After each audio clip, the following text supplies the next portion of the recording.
I'm Mark Caro, and welcome to episode 194 of Caropop. If you'd like to support us, please go to caropop.com. This week's guest, Scott McCaughey, is in so many bands that he's been doubling them up on tour. He recently returned from a 3-week jaunt in England with Luke Haines and Peter Buck, and McCaughey's band, the -5, opened those shows. Now the Baseball Project, McCaughey's band with Steve Wynn, Peter Buck, Mike Mills, and Linda Pitmon, is in the midst of its September Doubleheader tour with the -5. In fact, on this tour, the -5 is the Baseball Project, so all 5 musicians are playing musical doubleheaders. Meanwhile, McCaughey's first band, the Young Fresh Fellows, has recorded a new album that'll be coming out on vinyl on Black Friday Record Store Day. The -5's latest album, Oar On, Penelope, came out a few months ago on Yep Roc. That's a lot of activity for anyone, but especially someone who suffered a stroke in 2017 and had to relearn how to put words together as well as how to play guitar. This may be a case where love conquers all. McCaughey's love of making music and his fellow musicians' love for him. We spoke this time on a late Saturday night after the Baseball Project -5 van had pulled into a hotel outside Louisville, Kentucky. McCaughey is a great believer in the power of music and culture. It's no wonder that Oar On Penelope is a reference to the Odyssey, and his kickoff track, Words and Birds, includes nods to Itchy-Coo Park and The Bird is the Word. The -5 has come a long way from the downbeat folksiness of its early efforts to the hooky power pop of Oar On Penelope. The joyful new effort also strikes a contrast with the disorienting 2019 -5 album Stroke Manor, which McCaughey wrote and recorded while early in recovery mode. He tells how he still writes differently since before his stroke, and he talks about how producer, engineer, and former Caropop guest Ed Stasium contributed to the new album. McCaughey also gets into how he approaches lyrics and music these days, whether his writing process is different for the Baseball Project's story songs, and whether he has a project or band in mind when he opens a notebook and starts to write. His other bands, the No Ones, and yes, REM, come up as well. Then there's the experience of touring 2 bands with the same personnel at once, even as there's some instrument swapping involved. Is one band a heavier lift than the other for McCaughey? Do they all take turns choosing the music in the van? Be sure to listen till the end, as McCaughey shares a couple of anecdotes that illuminate, in disturbing ways, what it's like to travel this country right now. Please enjoy this Caropop conversation with Scott McCaughey. Brian Eno has said this. He said that he fully subscribes to David Byrne's idea of stop making sense. I just saw someone quoting this today about this, like talking about how lyrics, as long as they're not so dumb that they distract you, it's like they're not as important, he says, as the music, because they become part of the music, and you don't need to sort of literally analyze all of it. I believe that. I always was immediately struck by, I Am the Walrus and Desolation Row, and records like that you don't really know exactly what they're saying, but the words sound so good, and that's what I go by.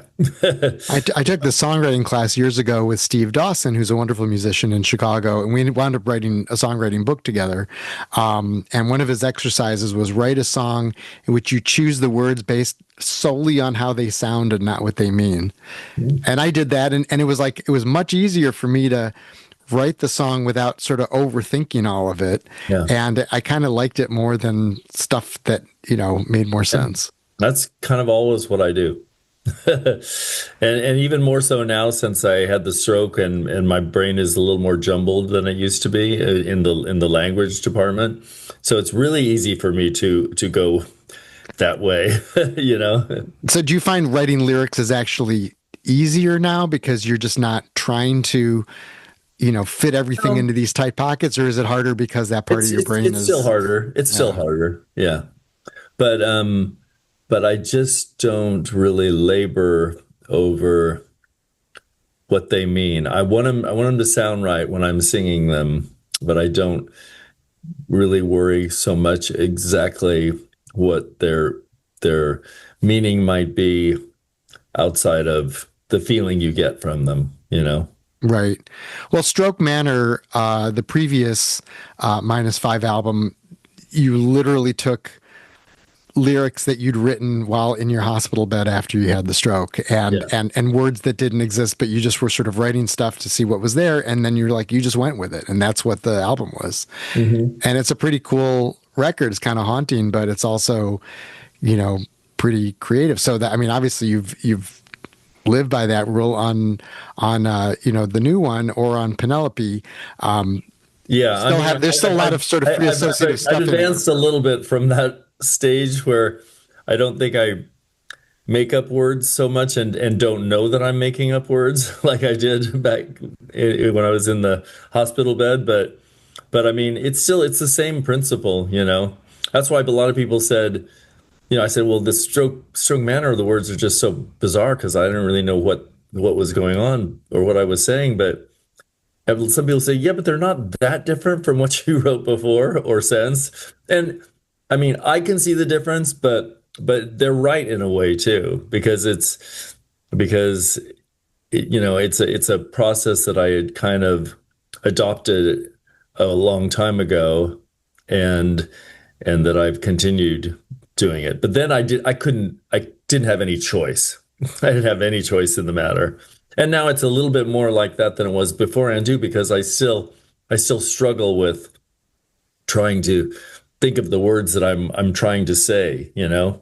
I might have an idea of something I want to say and I think of a line, I think that's good, but by the time I try to write it down, it's gone, you know, because it just words don't stay in my brain very well. But you know, I think in some ways I'm getting better. You know, I when I really, like on this tour, I'm not using a notebook, you know, I'm not using a music stand and all that stuff. And that makes for some really uncomfortable moments when I can't remember what I'm supposed to be singing, but it's a trade-off, because I don't mind having a notebook. I don't mind seeing somebody using a notebook when they're singing, or auto a scroller, you know, or Right. whatever. No, I mean, I've seen a lot of older Yeah. acts, period, Oh yeah. where they'll have the tablet, and they'll Yeah. sort of, you could see them kind of looking down when they're singing Right. the songs. Right. Yeah. And it's, you know, a lot of veteran, very famous bands, and you could sort of see them Yeah. doing that. So you would not be alone in that No. regardless. And so I don't mind it. I don't begrudge that for people, but what I do realize is that it takes me out of the moment when I'm singing the song a little bit, because I'm too worried about being able to see the thing, for one thing, and being able to read it, and if there's enough light and all that stuff. Because I mean, I can do it, but it saps me eventually, my emotional engagement a little bit, you know. Yeah, So it that's sounds why like I'm willing to risk it. I mean, sometimes when they're brand new songs, I have to use them, because I have to sing them like 100 times before they'll start sticking in my head. But now I'm getting to the point where I've sung a lot of the songs of the new record quite a few times, and so they're starting to I have a pretty good chance of getting 80 or 90% of the words right on any given night. And sometimes all of them, you know. I don't know. I've written a bunch of songs, and I feel like I would forget the lyrics to most of them if I was like put Yeah. on the spot. So you're a pro. Well, yeah. And it's what you do. Yeah, I mean, and so Words and Birds, the first song on the album, you have lines like inexplicable songs, purple, twilight, and dawn. And the bird is still the word, but not for long. If the birds forget the words, we all go wrong. There you go. So it seems like you're addressing that somehow in there. I am, And for sure. and putting a bird as the word reference in there too. So Yeah, exactly. That's exactly what I was doing. Both of those things. Because I mean, you know, a lot of the words I write, I have an idea of what I'm trying to say, but I also like to drop references to songs and literature and, you know, movies. All those things really come into my songs, you know. And right. I can tell you when I heard something, I can say, well, that's because of this bit from a movie or something like that. That's where I got the idea for that sound of those words or whatever. You know, things like that. I just like that, that's fascinates me and it pleases me. So I do it for myself really more than anything because people don't really catch a lot of them and they don't really ask me about that much, sometimes it's obvious people get them, but like for instance, words and birds, no one has said anything to me about it's all too beautiful, man, and Oh, I that's got that one. yeah, I mean that's nobody's said one word to me about it. Anybody, people who play the songs or listen to the songs, anything, and it's like maybe because it's so obvious, but it's small faces, Sure. so but also it was exactly what I wanted to say, you know, so I got to say exactly what I wanted to say and nod to a great song by a great group. Absolutely. Odyssey references. I mean, Penelope is from the Odyssey, so Yeah, you're being influenced by yeah, that's classic rock right there. If you're going to get into the Odyssey, yeah, that's true. Yeah. There's all what I've had so many references. I mean, so many things from Ulysses and the Odyssey. Those are kind of my my foundation of in literature. That everything kind of goes back to those sort of. So I throw in constant references to it, even though I don't know those works inside out, but I've read them enough and I just thought about them a lot. So I'm constantly going back to those, just dropping things from those because there's just so they're they're infinite stuff that you can mine things from, ideas and words from. when you're writing baseball project songs, is that a simpler task than writing, It's a lot minus different. five or Fresh Fellows because it's like a specific little narrative that Yeah, you got to tell? it's a lot different. It's more like I mean, I would say like a an assignment, like a journalistic assignment or something, but it's not that cold because I usually try to write ones from things that I have emotional connection to. That's inspires me to write songs about people in baseball. But but yeah, it's a they're going to be a little bit more folk ballad oriented. They're going to try to tell a story to some degree. They're not all like that because I do slip back into my Scott McCaugheyisms, but but more likely it's more of a linear approach to songwriting, and you're actually trying to say something that most people can probably understand. Does the music have a different relationship to the lyrics in that case because it's more driven by the words?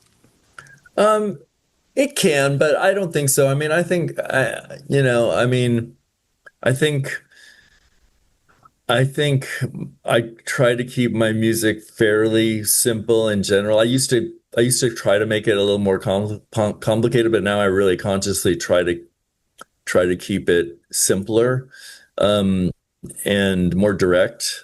I still think I write the same kind of songs. I write country songs, I write folk songs, I write pop songs, I write rock and roll songs, and those are all in. I write ballads. Those are all in the baseball project, but those are all on and my regular albums too.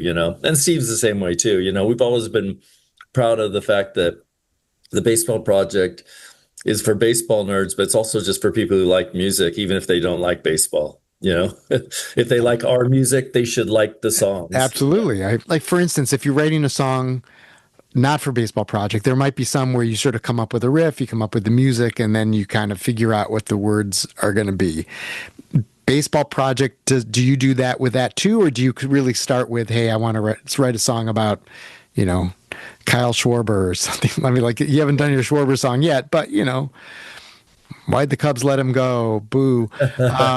That's just my own personal lament. But do you come at it, more sort of make the music fit the words as opposed to making them? No, I almost exclusively now, I'd say like 9 out of 10 or even maybe 19 out of 20 songs, I write the words without any music or any any idea of melody or music at all. The lyrics are usually what's written, and then when it's time to make a record, I say, oh, I got to put those three or four chords to this song and make a melody. That's kind of what I do. I'm always stockpiling lyrics, so that's why people say, "Have you written a bunch of new songs?" And I say, "No, I don't have any songs."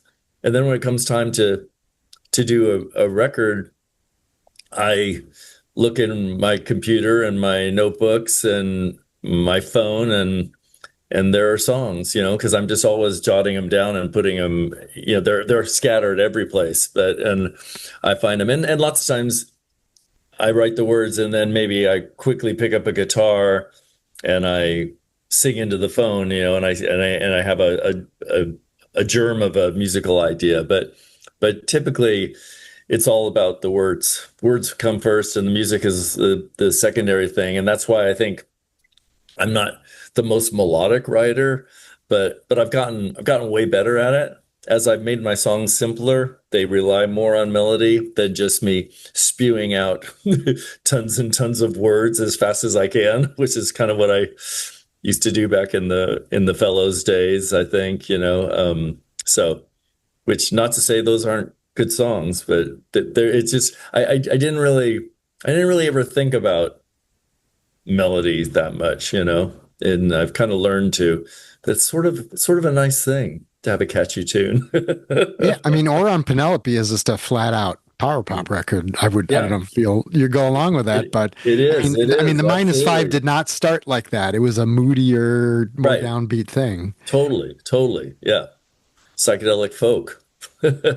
And now it's a band, So it wasn't really a band when it started. It was just me and Peter and whoever came around, and we just kind of and we didn't even have drums on a lot of songs. We just strum acoustic guitars and then build up weird things on top of it. And but now it's we've been a band now for 25 years where I play out shows as a rock band with the minus five.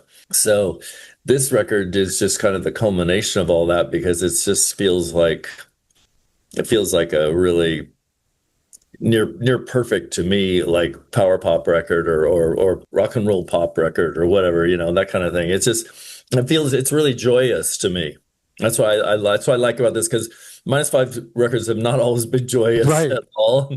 And this one, even though the lyrics aren't all, hey, everything's wonderful, they have their darkness, but the feel of the music and the feel of the songs is that, yeah, let's go, let's do this. I wanted to make something that felt positive, And it and is hooky. I mean, yeah, you got your hooks and melodies going on uh, this, so yeah, your hook game is strong. yeah, No, like something, like in the middle of the album, Burgundy Suit. You got hand claps, you got ooh la la, totally catchy, and it clocks in at just under 2 minutes. yeah, Like perfect pop song. yeah, yeah. I don't really extend them too much, and I wanted to keep the songs as direct as I can do it musically, pretty much, and I didn't layer tons of stuff on the songs. I really consciously made an effort not to over overload them up with cool effects and stuff. There are some bits, but mostly it feels kind of like the songs did when we played them in the studio. They felt like a record, And you're playing live in the studio. What did I read that the first half of the album you knocked off in one day? Yep. Those were all done in one day with three other songs were done. We did 9 songs in one day that nobody had ever heard or played or anything before. And they just came out so amazingly great that just really encouraged me. And so I've been trying to work that way more and more since then. Because that was a couple of years ago when that session happened. And I put 3 songs on the Neil Young Volume 3 minus five record. Those were Hitchhiker and of course my brain is fried. Bad Facts and World Went Worse. Those are all 3 songs that I were recorded the same day as side one of Oar On Penelope. But I had those kind of destined for a Neil Young record, one of my Neil Young tribute things. And when you go into the studio, have you sent everyone demos, or are you just teaching No, them on the spot? And no, they're just learning them, and then you're playing them, and you're recording them, and that's what we're that's hearing on it. the record. That's it. Yep. That's what I'm really doing nowadays. It's really great. I really love it. And because I mean, it's amazing what people came up with, we were talking about in the van today there, Mike Mills is playing an organ on these songs, and he's like, I'm playing that riff on Words and Birds, and I think I'm on that song In the Ground. It's kind of the same riff or something. And I'm kind of getting mixed up of which one is which. And I was saying, well, you know, I didn't write either of those riffs. I mean, the Kurt and on Words and Birds, Kurt and Peter came up with that part. I mean, I just showed them the song and they started playing it and they started playing that. And so I was like, oh, that's really cool. And then, and on In the Ground, it was, I'd already recorded the song and John Ramberg just added that, as a little part, I think. So, it's like, you come in with a song and let the musicians run with it, and it just makes it so much better. I mean, Linda is so phenomenal on this record. She makes the record. I mean, everybody played so great, but she was just incredible on it. She just came up with ideas, and a lot of those arrangements are based on her drum parts. And they all just happened like from the time I kind of showed them the chords to, a half hour later, the song was recorded. So they happened really fast. And Peter's playing bass on it, right? Yeah, and Peter played bass on the whole record pretty much, almost all of it, except for the two songs that I did with Spencer Tweedy. Right. Yeah. Yeah. So it's interesting. Did you used to demo stuff, or is this always the way you've done stuff? I do. I like to, but I find out now when I do demos, my demos are so good that they become the record. So that means people are going to have to overdub to finish it. And like lots of times, the last thing it gets put on is drums. Because I don't demo them like on a 4-track or just me playing acoustic guitar into the phone. I do it up and I put on a drum machine and then I play bass and guitars and vocals and everything. And it's like, well, I guess it's a demo, but it also sounds like a record. So I feel like, why should I redo it? Kind of that kind of thing. So that's why I'm trying to not demo stuff. I'm trying to just bring a song in and play it and let people come up with their ideas for it, because it just makes it so much more exciting. So, and you produced this, but Ed Stasium was mixing it. What was his role in all of this? It looks like he was on some of the record too. He was, but that was like I kind of mix the record as I go along when I'm working on it in my studio down. I mean, all this stuff was recorded at other studios, all the basic tracks and everything. But then I did the vocals myself at my house and in my basement, and added some things there, and had Debbie come over and do her vocals in my house. And so I kind of mixing them as I go along. So it sounded really good. I was like, this record's amazing. It sounds so good. But I couldn't help but think, I wonder what somebody else would do with it, just because it's always too much of me on it, because I make all the decisions and everything like that.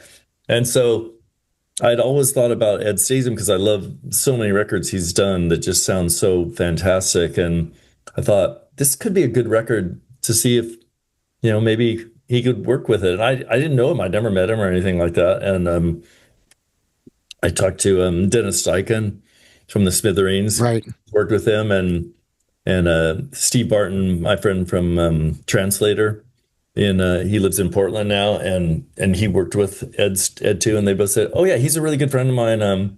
Yeah, he's super cool. Just call him and ask him. Maybe because I don't know, could I afford him and all this stuff, because I don't really have a budget like from the label necessarily, because I just deliver records and I don't ask for money typically, but When I talked to Ed about it, he seemed really amenable and really wanted to do it. And we kind of agreed on a price, and he kept me a really good deal. And I asked Yep Roc if they pitched in some money. They said, "Oh yeah, that'd be great." And so they pitched in some money, and I just handed it over to him. And the songs were all laid out, so there wasn't anything really had to do except make them sound great. But that being said, I told him what I said, that I didn't layer a lot of stuff on it. So like I didn't put tambourine on every song, which I always want to do, but I wouldn't let myself do it. I said, if you Huh. want to put tambourine on, you can, but I'm gonna let you decide that. And he did put it on some songs, and it was really, I was like, oh, that's great. So glad. But I let him do it. And he had some other things. There were some things that there was a thing on a guitar that I just couldn't play because my right hand doesn't work very well since the stroke, and so I couldn't do the really chunky Johnny Ramone kind of thing. So there was one song particularly that I said, could you do Johnny Ramone thing at the on this song, because I just couldn't do it, and He's done Johnny Ramone before, so yes, he's the guy to ask to do that. he knows it well, and and he said, "Oh yeah, yeah," so he did that. He put some guitar on a couple songs I asked him to. There's one I thought, oh, this could use a little guitar thing, so he did that, and he put some little mellotron, some little cool little effects things on a few songs. So yeah, he added a lot to it, and those are all really great. All the things he added were fantastic, but the main thing he added was it was just the sound. It just a guy like that who's made records that have been played by millions of people, for 50, 40 years or whatever. There's something that he knows that I don't know. And that's just how to make a record sound like a real record, I mean, it's because and so when I got it, I was just like, oh man, this just sounds so amazing, it wasn't like a whole day and night thing from what I sent him, but it just had that little something that just made it sound really cohesive and really powerful and really punchy. And yeah, so I was so happy that I had him do it, and he's a great guy too. And I didn't even meet him until after the record. I had never met him before, and so we kind of did a lot of zooming and just discussing the records. He'd send me a mix, and I'd say, okay, what about this, and blah blah blah. But he was amazing, and since then I've hung out with him a few times, and he's just a gem of a human. And the thing that was the best about him was he loved the record. From the second he heard it, he loved the music. He said, "This is right up my alley." Yeah, it made total sense for him to work on this. He made total sense. Every reference I made, he had that reference. He knew exactly whatever little thing I mentioned. He's like, "Oh yeah, yeah," because he's on the same wavelength. So yeah, so it was a great experience working with him. He's a great guy. He's quite a storyteller too. Yeah, yeah, he is. He's been around. He's been in parts of so many incredible records. It's just it's awesome. Yeah. Yeah, I talked to him for Caropop, and I had like this list of questions about Ramones and Smithereens and Talking Heads, all this, and at first hour didn't get to any of it, and so we had to reschedule a second part. So there are two parts of it because it was like I'm learning about like Midnight Train to Georgia, which I had no idea. Right. Yeah. So, and how he was trying to make it sound like Al Green because that's what she wanted. I was like, oh my God, yeah. that's so cool. I know. Anyway, it's amazing that he went way back to that, but yeah. But back to you, of course. When you heard the mix that he sent back, was there anything that surprised you about it? Or was it just like, oh man, this is just more what I wanted? No, he didn't do anything radical to any of the mixes because they didn't need it, because he knew what I liked. He could tell what I liked. And he wasn't trying to exert his will on me or the music at all. He knew what I was going for, and he was just trying to deliver it, And like I said, he did add some little things that really helped, add some sparkle in a few places and just, cement the tracks together. But but no, he didn't try to reinvent me. He knew what kind of record I was trying to make, and he was all about doing that kind of record too.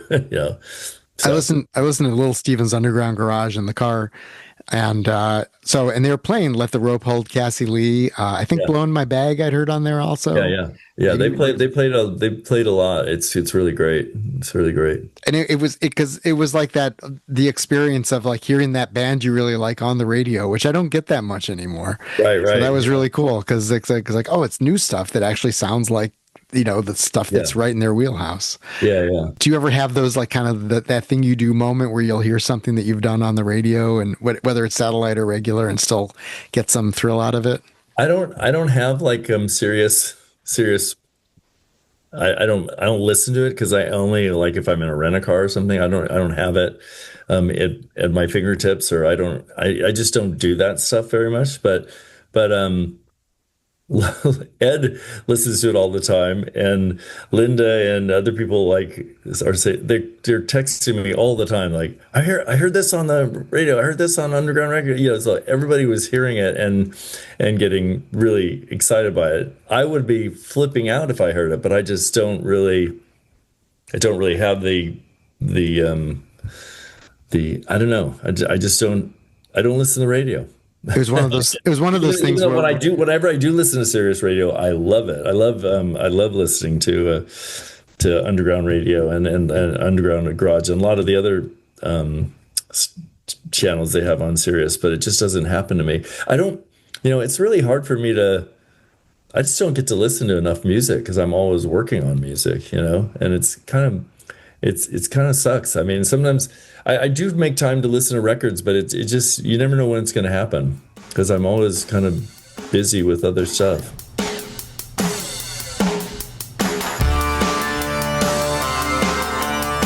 how do you all travel from show to show? Is there In a like van. a souped up van? Yeah, yeah, it's not really souped up, but it's kind of sprinter vans kind of thing. Do Yeah. you take turns on choosing the music? No, we don't listen to music that much. We John Hill, who's our tour manager, he puts on music. He usually kind of only does it like late at night when we're driving. And then it's really awesome. He just puts on a mix, he's got a ton, a Spotify thing of tons and tons of mixed up tunes, but once in a while, like the other night, he put on Village Green by the Kinks, Oh yeah. and we were all it's like going home, it's just like so it sounds so amazing. And I was thinking, God, Linda, Mick Avery, the drumming is so great on this record, kind of reminds me of you. And she's like, yep.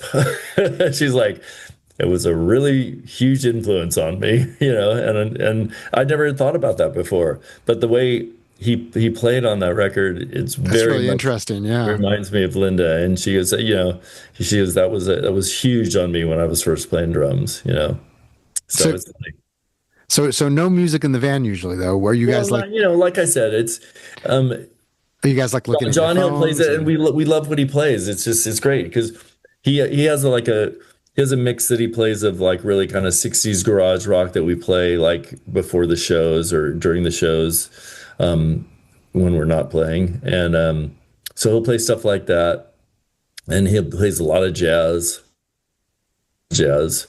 kind of old Blue Note jazz, not super far out stuff, but not really boring smooth jazz either, So like Lee Morgan and just like kind of classic 50s and 60s bebop and stuff like that. So we love hearing that, but we just don't. I know it's funny, we don't really think about it. I mean, a lot of us are listening to stuff on headphones. This is the modern van world. See, that's what I was wondering about. It's not like everybody's throwing in cassettes. I mean, we and the fellows, when we were on tour, we always had to fight over who got to pick the next cassette that we were going to listen to. And so that was a big thing back then, but it's not really like that so much anymore.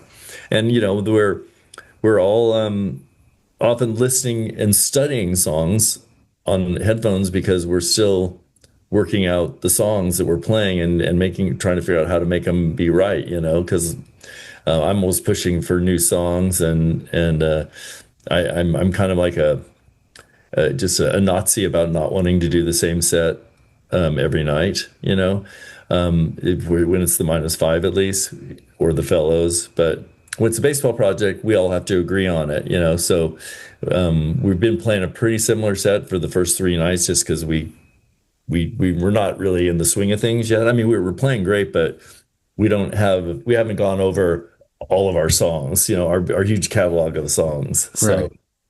and we're kind of focusing on getting to this festival and play it, and then move on from there, and we'll kind of stretch out a little bit then.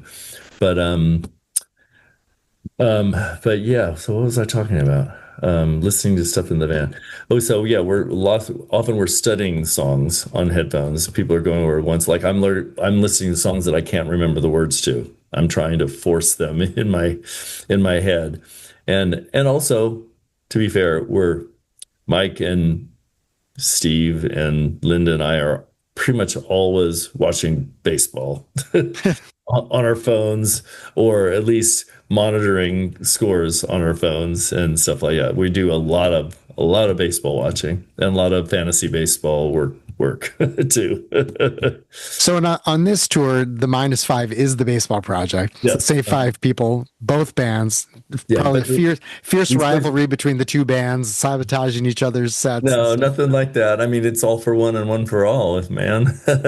And Peter's playing bass in the -5 and playing guitar in the baseball project. And so Mike is playing organ, which he's never really done in a band before. He's never just been the organ player, but he's I knew he could do it because he's Sure. he's a great musician, and I think it's a little weird for him, but I think he's enjoying it. Yeah, it's great, because I realize that most of the songs on the record have organ parts on them, and so yeah, he's tackling those, playing piano on a few songs too, and yeah, it's going great. I mean, the sets have been awesome. And then Steve's doing the leads. Yeah, Steve's playing lead guitar. He was really nervous about it. I was like, dude, you're a lead. You play lead so much. He goes, I've never played really lead in another person's band. And I was like, well, you've played my songs before, because we did, and he usually plays lead on my baseball project songs. Because I mean, I play some, but I prefer other people doing them in general. But he's great. He's playing the shit out of the songs too. It's awesome. I love his guitar playing, and he's amazing. Yeah. So doing these double header shows, is it exhilarating, exhausting, all of the above? Yes, both of those things for sure. I mean, yeah. I mean, we're not playing any longer than we played when we did 2 sets of baseball project songs, but it seems a little bit more more tiring somehow, just because I don't know. I guess because maybe with the -5, I'm really coming out charging, I'm coming out, I'm really amped, really fired up. And then the baseball project is a whole nother thing. We're all amped up together for that, but it's when we did the 2 sets with the baseball project, it's a little more relaxed because you're trading off a little bit more. Yeah, you're stretching. You're really the focal point of the -5. Yeah, you're stretching out for a while, and so I'd say it's a little bit more intense this way, and I just appreciate that everybody's putting the effort into it, and we're making both sets be super awesome. I mean, have you had moments where you're like, what did I agree to? Or is this really still very fun for you? I said, what did I make everybody agree to as well? Because I feel guilty about it, because we just did the same thing in England. We just did 3 weeks in England with Luke Haines and Peter Buck, because we just made a new record with them too. And Peter and Linda and I were all in that band. So I got Luke to play lead guitar in the -5, because we opened for the Luke Haines show. and the Nick Fowler, the keyboard player in that band, played keys with the -5 too. So I mean, I felt like there was a couple times I thought, why did I think this was a good idea?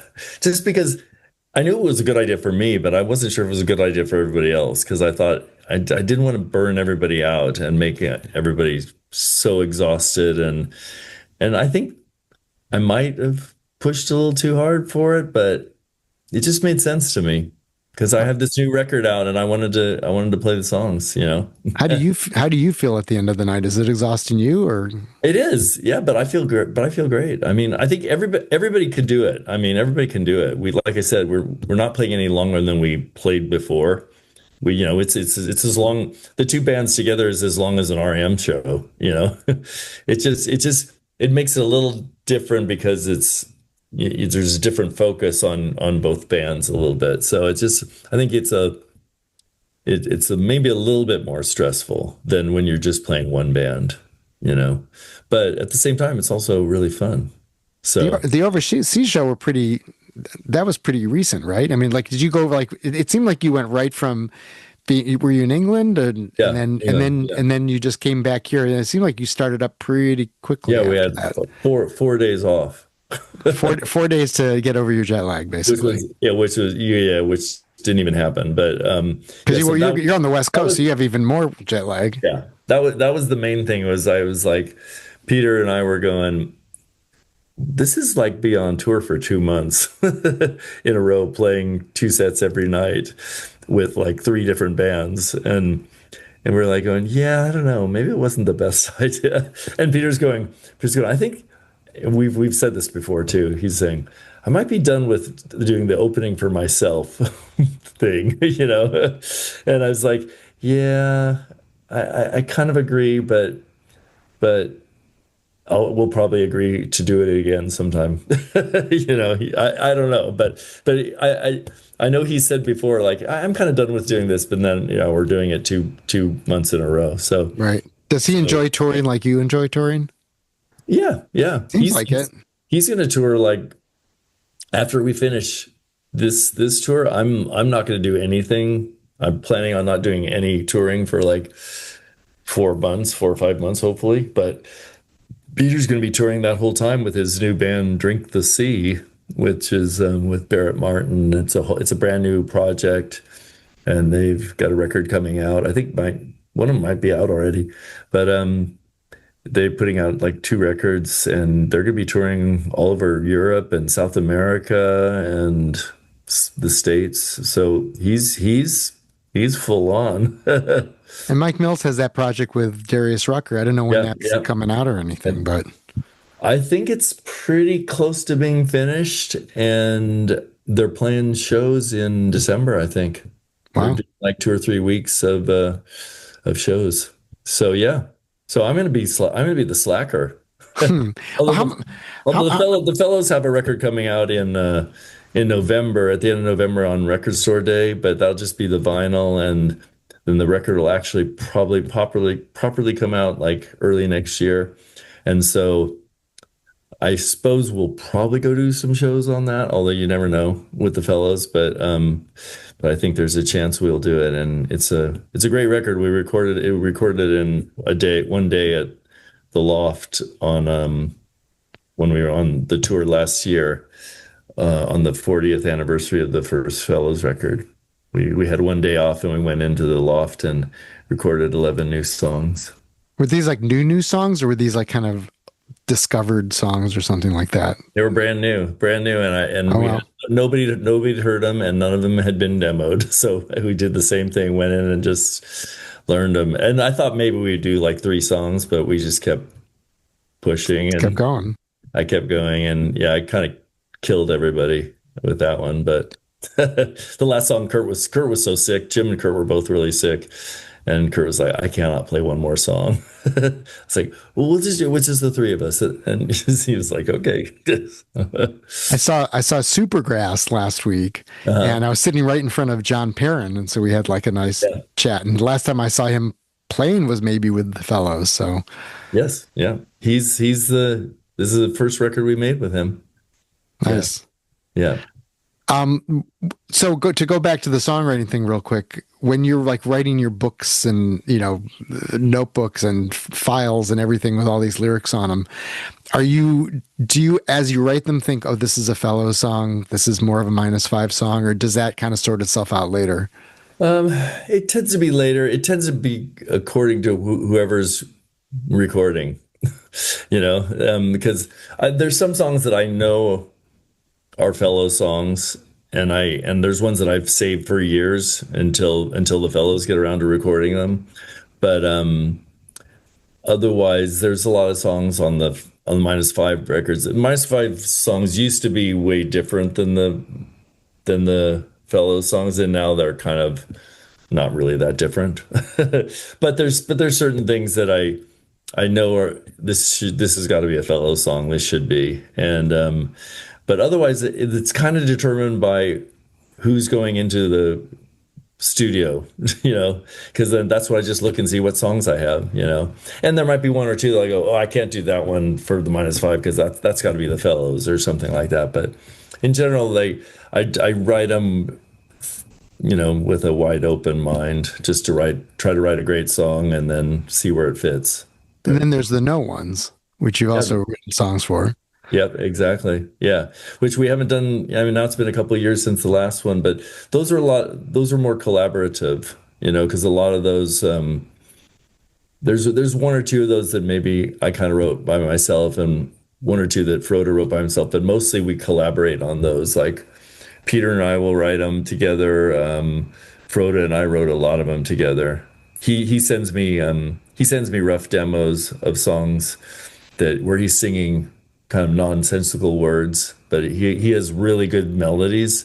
So then I write the words to those songs. So that's good because it's trying to make that a little more of a collaborative thing. So it's not just me doing songs or Frodo doing songs. All four of us write for those records. Right. And you're not doing it all in the same room. You're sort of sending stuff back and forth because you're on two different Yes. continents. But then at Yes. some point, Yes.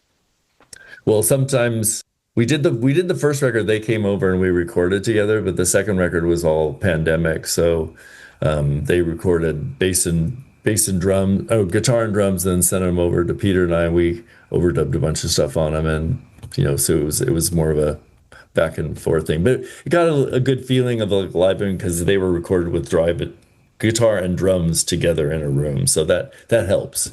right. Yeah. There's a lot of stuff going on right now in this country, in the world, and everything else. Like, where does the music fit into it at this point? Is this kind of like sort of everyone needs a little relief from the just depressing, divisive, violent stuff happening all the time? Um, it's everything to me because I mean that's part of the reason I wanted this record to have a real up feeling, feel like a positive thing, just because everything's so shitty, and now even more so now that things, I mean, I have gotten even shittier, way shittier and way terrible and inconceivably sickeningly bad. Now it's like that's the only thing I can do is do music because if I think about all that stuff, I'll just go crazy. I mean, I don't want to say I don't care what's happening with it, but I can't control what's happening with that. I'll protest and all that stuff, but the only thing that keeps me going is art, is focusing on literature, movies, and above all music. That's kind of it's baseball helps a little bit too, but it's like it's all the things I love. I just have to focus on those. Everybody, all my friends just say, well, we just have to keep making stuff, keep making stuff, and that's what we do. So that's kind of what we're doing. I mean, a song on the new album is called "I Don't Want to Hate Anymore," Yeah, which on one hand sounds like it's sort of a personal thing, like between two people, like, hey, yeah, we need to get along, but also just that statement, it fits a lot of yeah, situations at this point. yeah. Well, I had to be. I realized when I wrote that song, I realized that some people might take it as being a personal thing. um, it's a personal feeling, but it wasn't about any person. So I just said to my wife, well, Mary, I said, you might hear this song, you might think I'm directing a verse or something, a part of the song to you, but it's not. It's directed to the world and to me and my feelings, for what's going on, And so I think she believes me. I hope so, because it's I really, don't listen to songs and assume, oh, that's the state yeah, of this person's yeah, marriage or something yeah. like that. It didn't occur to me, Well, actually. it's really true, and she's had some experience in this regard. So, but She's but on the cover of the album. Look, yeah, yeah, so it looks great. So yeah, yeah. She's awesome. And our dog Gladys is on the back, and Gladys graces the T-shirt for the tour oh, too. nice. I'll So have to pick that up. but that's a part of what the wanted to do with the record too, is I wanted to show that this is my focus. It's like we have this little unit, we have this little family, and we can withstand all the shit that's coming from at us from every direction. That's kind of part of what I was thinking too, with the cover and the record and everything too. And there's songs on the record where obviously I'm probably striking out at the powers that be that are evil, like Death the Bludgeoner, that's got some inspiration from what's going on, and I changed it to being a woman instead of being a man, being a male entity, because as death, because I wanted the record to have more of a female perspective, and so I thought, mainly because I think the female perspective for the world is our only hope to survive, and so, but I thought, well, I should make this I can make this bastard, this Death the Bludgeoner, can also be female too, just to spread it around a little or something like that. But it's obviously more patterned over the horrible people that are in power. Right. Right. Yeah. Yeah, no, and sexism's like at an all-time high. I mean, like, not Yep. to just reduce everything to isms, but Yeah. there are more women being attacked for being women than Oh, I ever imagined was possible. yeah. And I thought we would sort of moved into a more enlightened Oh, state. it's sickening. That's what's been so depressing about We've it. gone back like 50 years in so many regard, you know. I mean, I say we. I don't mean you and I, but No, I understand. that's what they're trying to do. And man, it's been weird on this trip. I've already run into like three or four people. Of course, it's in the South and stuff like that, and it's also run into some beautiful people, but some really weird things going on, People like on my flight going out to Atlanta, I had a jacket with a bunch of badges on it, from bands and stuff like that, because that's what I wear, And I had one of the badges was from the band The Mummies, the San Francisco band, that said "To hell with the Mummies," and the the the flight attendant was giving me my Cheez-Its or whatever, and tea, and she said, uh, you're gonna have to remove that badge. It's offending the children. I was like, What? I was so taken aback. I didn't even know what she was talking about first. She's like, that badge that says hell on it. It's really offensive to the children. I was like, there's no children here. It's offensive to you. I didn't say that, but I was just too in shock. And you're sitting in your seat, right? It's not Yeah, I'm like there are all sitting these kids myself. parading by No, I you. was sitting in my seat.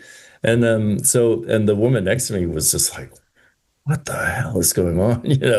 And but I was under shock, so I just took it off as like, I'm not going to get into this. But Wow. there's been something else happened like that was, oh God, we were at this Love's, a truck stop, and I came I came out from the bathroom, and this woman had gone in the woman's restroom, and she was a African American woman who, looked like she kind of like was dressed like a cheerleader, had like a little pleated skirt and everything. She looked really amazing. And I walked down, this woman said, "Did you see that woman? Did you see that? Did you see that person go into the bathroom?" And I was like, "Oh yeah, yeah." And she goes, "I think she might be a man. I'm gonna wait out here until she comes out before I go in there." I was like, "I don't think it was a man, but whatever." She's like, "Yeah, well, I'm just gonna stay out here just to play it safe to make sure." I was like, And she's telling you this. yeah, and look at me. And I was at the time I was modeling this one of those giant fucking weird pink cowboy hats that they were selling at the truck stop. I was just laughing, and just like, "You're talking to me like I'm gonna protect you from this woman or something." It was just like, it was so fucking weird. So I think they're just encouraging people to be afraid of everything that is nothing. There's so much poisoning going on. The idea that someone would be afraid to go into the bathroom.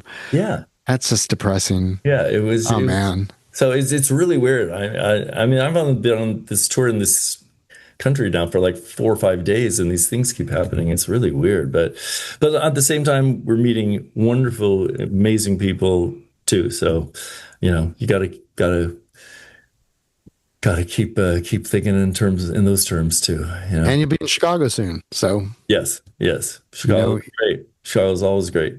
Yeah, absolutely. All right, final question. Who's the AL MVP? Well, I want to say Cal Raleigh, because being a catcher is, a super, super stressful position, and he's been amazing, and he's hit a zillion home runs. And I think, you could say he's been so essential to the Mariners because they haven't had much hitting this year and stuff like that, and he's carried them. But at the same thing, you could say the same thing about Judge, because Judge is, Judge leads in the statistical on all the categories except for home runs, and so I think either of them are totally deserving. I kind of want Cal Raleigh to win just because he's a Mariner and it's a catcher. I think you need to recognize the work that they do on the other side of the ball, not just not just hitting. That is the harder position. Yeah. And I mean, it's the position. It really is. It's everything is. There's a reason a lot of managers are former catchers. Exactly. So I'm going to say Cal Raleigh, but I think it's very likely that Judge will win, and he's absolutely deserving because he's carried the Yankees too. I mean, usually they have a lot more help, but he's really been the guy to keep them going too. That's all for episode 194 of Caropop. Thanks so much to Scott McCaughey for joining us again and continuing an excellent ongoing conversation about music, culture, and life. The Baseball Project -5 September Doubleheader Tour continues with shows September 18th at Thalia Hall in Chicago, September 19th in Kalamazoo, Michigan, September 20th in Pittsburgh, and subsequent dates in Jersey City, Somerville, Massachusetts, Philadelphia, Washington, D.C., and other cities, finishing on September 30th in Atlanta. Go to baseballproject.net for more information and to buy tickets. Also, follow the Baseball Project and the -5 on Instagram and Facebook. Be sure to pick up the -5's Oar On Penelope on Yep Roc, and look for that new Young Fresh Fellows album on Black Friday Record Store Day. Caropop is produced by Chris Swake, who's seen his share of frozen ropes and dying quails. Thanks to all who support Caropop. If you'd like to throw something into the Caropop kitty, we'd be much appreciative. You can give $24 or whatever you'd like at caropop.com. Thanks so much for listening and being here. I'm Mark Caro. Please follow Caropop on the so-called socials at Caropopcast. You could follow me as well at Mark Caro at MarkCaro. Please share this episode, subscribe, tell your friends, and tune in again next week for another Caropop conversation. Thanks.